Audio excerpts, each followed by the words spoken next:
Hello guys, welcome back for another video of Service Reset my car.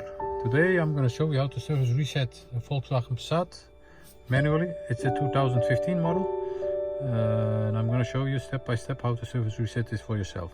Okay, before we start I want to mention our YouTube channel. It's Service Reset my car. Subscribe to our channel, we would appreciate that.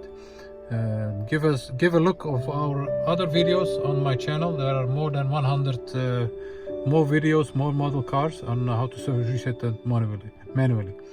And give us a thumbs up if you like our videos. Okay, this is a Volkswagen Passat. It's a new model, 2015 model.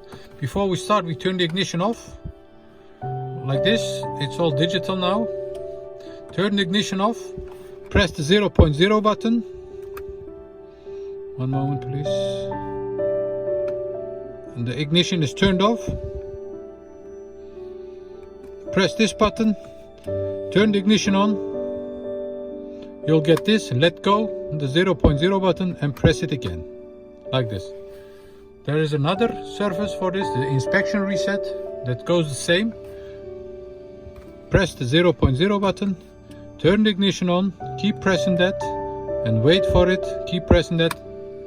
When inspection appears, let go and press the 0.0 button again. That was it for on how to service reset an oil service and an inspection on a Volkswagen Passat 2015. We'd appreciate it if you subscribe to our channel if you didn't already yet, and give us a thumbs up if you like our videos. Thank you, see you next time with another video. Bye bye.